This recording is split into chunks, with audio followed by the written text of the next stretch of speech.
예, 내일은 추수감사절입니다. 근데 요즘은 추수감사절 하면 사람들이 가장 먼저 블랙 프라이데이 세일을 떠올리는 것 같아요. 저도 요즘에 인터넷에 켜면 카카오톡에 들어가면 뭔 세일을 한다는 그런 광고가 많이 뜨는지 모르겠어요. 확실히 이 추수감사절이라는 그 의미가 시대를 지나면서 많이 퇴색되어 가는 것을 느낍니다. 사실 성탄절도 본래는 우리를 위해서 이 땅에 오신 그 아기 예수님을 기념하는 날이었지만 너무나도 세속화되는 그 시간들을 지나다 보니까 산타 이야기가 더 드러나게 되고, 그리고 마케팅을 통해서 선물을 주고받는 날로, 그렇게 연인들의 날로 포장이 되어가고 있잖아요. 추수감사절도 본래 그 시작을 살펴보면 1620년에 미국의 이제 청교도들이, 영국에서 청교도들이 미국 신대륙으로 건너가서 정착을 했는데, 그 이듬해인 21년 11월에 첫 추수를 마치고 3일 동안 축제를 열었던 것에서 이 추수감사 땡스기빙 데이가 시작이 되었다고 합니다. 그러니까 이 추수감사절의 본질적인 의미는 뭐냐 하면 1년 동안의 수확물과 추수에 대해서 하나님께 감사를 드리는 기념일. 저는 여러분 나이 때 왜 추수감사절을 이렇게 늦게 할까 의문이었어요. 왜냐하면 11월 셋째 주면 날씨가 많이 쌀쌀해지는 겨울 문턱이잖아요. 추수랑은 좀 거리가 멀게 느껴지더라고요, 저는. 추수는 이미 뭐 10월쯤에 끝났는데 뭐하러 11월이 돼서야 다시 또 이 추수에 대해서 뭐 이야기를 꺼내서 감사를 하자고 하는 걸까? 저는 좀 그런 의문이 많았어요. 그런데 요즘 드는 생각은 오히려 또 이 시기에 우리가 추수감사절을 하는 것이 굉장히 괜찮다 싶어요. 그러니까 한 해가 마무리되어 가는 시점이기도 하고, 그런데 하지만 아직 다 끝나지 않은, 그러니까 지나간 시간들을 돌아보면서 남은 시간에 대해서 다시 한번 재다짐을 할 수 있는 아주 적절한 시점이 바로 이 11월 셋째 주 이 어간인. 사랑하는 우리 대학부 지체 여러분의 2022년은 어떠했습니까? 너무 순식간에 지나갔죠. 저도 어떻게 지나갔는지를 모르. 올 한 해를 어떻게 보냈습니까? 우리는 이 추수감사절 하나님께 한 해 수확물과 추수에 대해서, 목사님 저는 농사를 안 짓는데요. 할 수 있겠지만 우리가 이 한 해 동안 우리가 얻게 되는 수확물이 비단 이 농작물로만 말할 수는 없겠죠. 우리가 삶을 통해 이루었던 성장, 내 삶에 이루었던 많은 변화점들, 그러한 것들이 있었을 텐데 그것에 대해서, 내가 거뒀던 열매들에 대해서 감사를 드리는 이날을 기억하면서 우리가 추수감사절의 본질을 잃어버리지 않기를 주님의 이름으로 간절히 축원합니다. 사실 우리가 이 추수감사절이기 때문에 하나님께 감사한다는 것을 더 중점적으로 우리가 재조명하고 있지만, 사실 하나님께서는 우리에게 추수감사절 이 시즌에만 감사하라고 말씀하시지는 않았어요. 그죠? 오늘 본문을 다시 보면은 하나님께서 우리에게 무엇이라고 말씀하십니까? 무엇에 감사하라고 하셨죠? 범사에 감사하라고 하셨어요. 모든 일에 감사하라고 하셨어요. 근데 모든 일이라면 모든 시간에 감사하라라는 말씀과 같은 뜻이 되겠죠. 그리고 이것이 예수 안에서 우리를 향하신 하나님의 뜻이라고 말씀하십니다. 그러니까 하나님께서는 우리에게 감사하라고 말씀하세요. 그것도 모든 일에 감사하라고 하시고 언제나 감사하라고 말씀하고 계십니다. 추수감사절 시즌에만 그 뭐 미국에서 유래했던 명절이니까 3일 동안만 딱 감사하자는 게 아니라, 그게 아니라 모든 시간에 모든 일에 하나님께서는 감사하라고 말씀. 그렇다면 하나님께서는 왜 우리에게 감사하라고 말씀을 하실까요?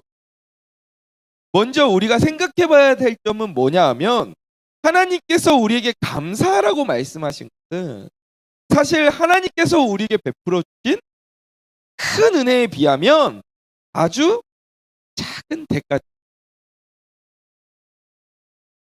하나님께서 우리에게 감사하라고 하신 것은 하나님께서 우리에게 주신 큰 은혜에 비하면 아주 작은 대가. 하나님께서 우리에게 베풀어 주신 은혜가 무엇입니까? 우리는 영원한 죽음에서 영원한 생명으로 옮겨진 존재가 되었습니다. 우리는 죄의 자녀에서 하나님의 자녀로 우리의 신분이 변화되었습니다. 우리의 인생의 방향이 완전히 바뀌는 은혜를 우리가 누렸어요. 이 모든 것은 우리를 대신해서 십자가에서 죽으신 그 예수 그리스도의 흘리신 보혈로 인함 아닙니까? 우리는 그 보혈의 은혜를 누리는 사람들인 줄 믿습니다. 그런데 이 보혈을 우리가 값을 치르고 얻을 수 있을까요? 우리가 만약에 이 보혈을 대가로 무언가를 지불해야만 했다면 우리는 무엇을 지불할 수 있었을까요? 내가 가진 것을 모두 다 팔아서 심지어 내 인생까지 모두 다 쏟아붓는다고 할지라도 창조주이시며 온 세상의 주관자이신 그 예수 그리스도의 생명만 할까요? 우리는 내가 가진 것들로는 이 보혈의 은혜를 누릴 수가 없는 존재들이었습니다.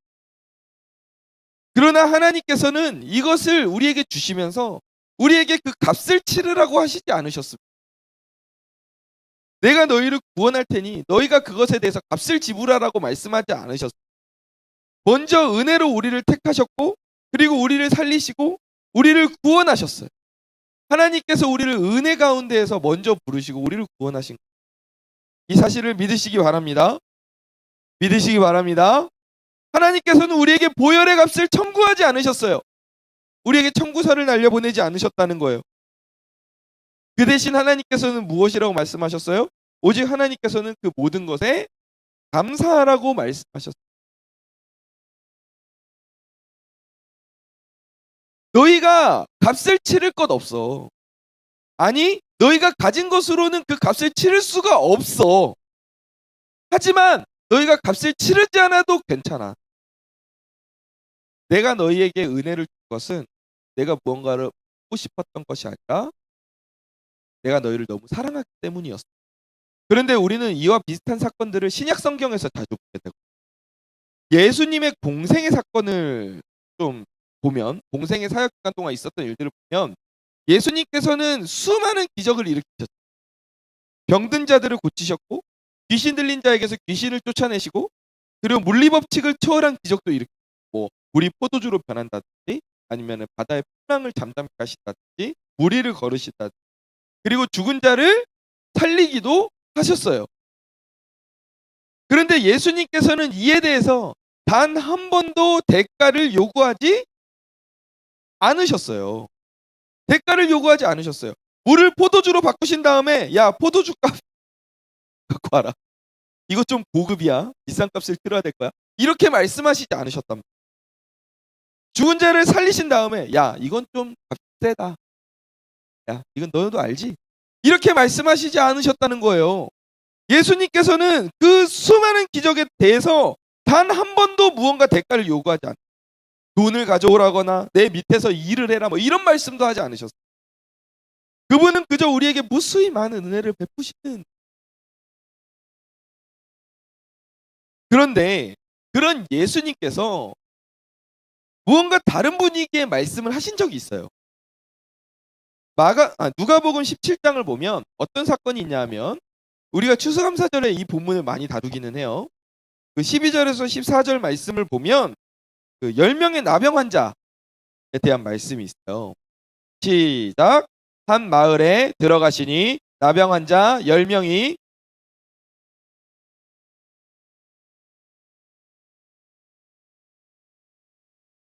보시고 이르시되 가서 제사장들에게 너희 몸을 보이라 하셨더니 그들이 가다가 깨끗함을 받은지라. 아멘.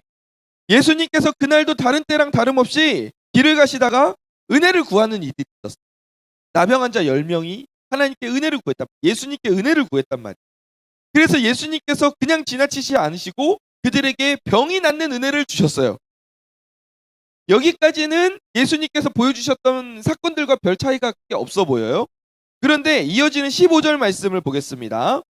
그 중에 한 사람이 읽어볼게요. 시작. 그 중에 한 사람이 자기가 나은 것을 보고 큰 소리로 하나님께 영광을 돌리며 돌아와.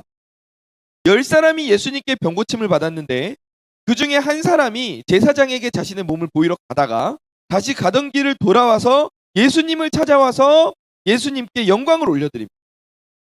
하나님께 영광을 돌려요. 하나님의 이름을 찬양하면서 자신의 병을 고치신 예수님께 감사를 드리고 있습니다. 그런데 예수님께서 이 사람의 감사를 받으시면서 뭐라고 말씀하시냐 하면 17절에서 18절을 보면 약간 평소랑은 다른 말씀을 하세요. 같이 한번 읽어봅시다. 시작. 예수께서 대답하여 이르시되 10사람이 다 깨끗함을 받지 아니하였느냐? 그 9은 어디 있느냐? 이 이방인 외에는 하나님께 영광을 돌리러 돌아온 자가 없느냐 하시고, 예수님은 지금 10사람 중에 한 명만 돌아왔음을 지적하고 남은 9명은 감사하거나 찬양하지 않았다, 이것을 지적하고, 예수님께서 약간 좀 이렇게 내가 좀 너희가 나에게 감사해야지, 약간 이런 뉘앙스의 말씀을 하신 적이 없거든요.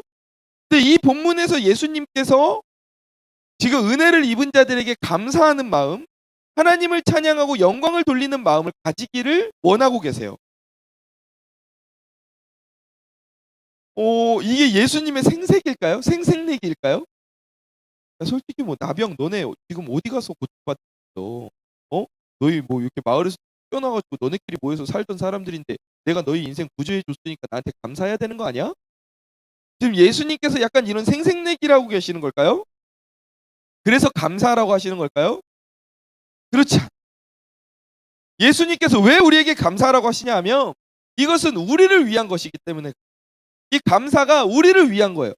이어지는 19절 말씀을 보면 예수님께서 이렇게 말씀하십니다. 그에게 이르시되, 일어나부터 같이 읽어봅시다. 시작.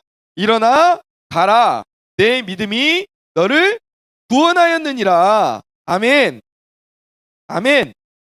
예수님께서는 이 영광을 돌리러 온 사람에게 뭐라고 말씀하시냐면 너의 믿음을 통해서 너가 구원을 얻었다라고 말씀을 하세요.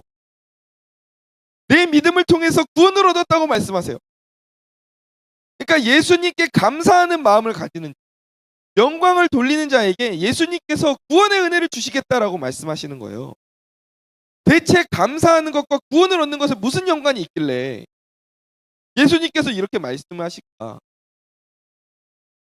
사실 이 감사라는 이 감정을 뜯어보면 그 안에 다양한 감정과 생각이 담겨 있는데요. 먼저 감사에는 나에 대한 겸손이 담겨져 있어요. 만약에 내가 무언가를 받았을 때 우리가 감사하다고 하죠. 예를 들어 아주 쉬운 예를 들어보시죠. 아주 쉬운 예로 GS에서 목사님을 만났어요. 어제도 우리 대학부 지체들을 여기 디지커피에서 만났어요. 그리고 그 전날은 맥도날드에서 만났어요. 왜 이렇게 요즘 자주 만나지? 또 그냥 만나면 또 지나칠 수 없잖아요. 그래서 이렇게 먹어라, 너 시켜, 이러고서는 목사님이 이렇게 이야기를 했는데 비싼 걸 잘 시켰더라고. 근데 만약에 그러고 나서 그 친구들이 목사님한테 목사님 너무 잘 먹었어요, 목사님 너무 감사합니다, 그러더라고요. 그런데 그래 음료만 안 시키고 뭐 막 이렇게 막 그런 빵도 많이 시켰더라 너네. 근데 그것을 만약에 여러분들이 목사님한테 당연히 받아야 된다라고 생각을 했다면, 이건 내가 당연히 받아야 되는 거 아니야? 라고 생각을 했다면, 그러면 여러분이 감사하는 마음이 생겼을까요? 그렇지 않아요.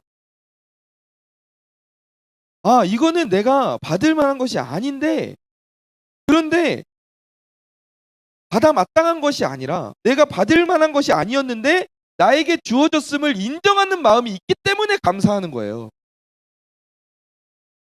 그렇잖아요. 그러니까 이 겸손의 마음에서 사실 감사가 나오는 거예요. 이 감사를 뜯어보면 나의 겸손이, 내가 이렇게 받을 만한 사람이 아닌데 저에게 이렇게 주어졌음에 감사합니다. 겸손의 마음이. 그리고 감사에는 나의 겸손만 담겨져 있는 것이 아니라 나에게 은혜를 베푼 상대방에 대한 높임도 담겨져 있어요. 상대방을 인정하는 마음, 나에게 은혜를 베푼 상대방을 높이는 마음이 그 안에 담겨져 있다는 거예요. 그러니까 감사에는 뭐가 담겨져 있어요? 나의 겸손과 상대방에 대한 높임이 있어요. 이것을 하나님을 향한 감사로 옮겨보면 어떻게 될까요? 그 감사 안에는 자기 부인과 나의 낮아짐과 하나님을 인정하고 하나님을 높여드리는 것이 있어요. 더 나아가서 나의 삶의 주관자가 하나님이심을 내 삶의 주인 자리를 함께 내어드리는 이 마음이 바로 감사에 담겨져 있는 거예요. 그래서 예수님께서는 이 감사의 마음을 통해서 너희가 나에게 감사하는 그 진정한 감사의 마음을 통해서 너희가 하나님과의 영원한 동행, 구원에 이룰 수 있다라고 말씀하셨다. 그러니까 오늘 본문 속 범사에 감사하라는 이 예수님의 말씀은 예수님의 생색내기가 아니에요. 우리에게 구원의 은혜를 누리게 하시려는 그 하나님의 사랑의 마음인 거예요. 하나님을 향한 진정한 감사를 가진 자라면 그와 함께 자기 부인과 하나님에 대한 높임을 가지게 되어 있습니다. 하나님은 그 마음을 우리가 가지기를 원하셨다. 사랑하는 우리 대학 부치체 여러분, 한 해를 돌아보면서 내 인생을 돌아보면서 감사의 제목을 우리가 찾아보면 그 감사의 제목이 얼마나 많은지 몰라요. 작은 것에서부터 시작해서 큰 것에 이르기까지 내 삶에 묻어나오는 은혜가 너무나도 많아요. 그런데 우리가 그것을 그냥 흘려보내지 않고 그것을 그냥 지나치지 않고 하나님께 감사하며 나아가기를 간절히 축원합니다. 우리가 정말 이 바울의 말씀대로 범사에 감사하는 자가 되기를 간절히 축원합니다. 어쩌면 감사의 제목을 찾기 힘들다고 하는 때들도 있습니다. 그러나 여러분, 우리가 이미 누린 그 구원의 은혜를 생각해 보십시오. 그 은혜를 다른 무엇으로 우리가 바꿀 수 있을까요? 우리는 한평생 나를 구원하신 그 은혜만 생각해도 그것에 대해서만 감사해도 그 감사의 시간이 부족. 우리가 받은 모든 은혜를 누리고 그것에 대해서 하나님 앞에서 겸손하게 하나님을 높여드리며 감사하는 저와 여러분이 되기를 주님의 이름으로 간절히 축원합니다.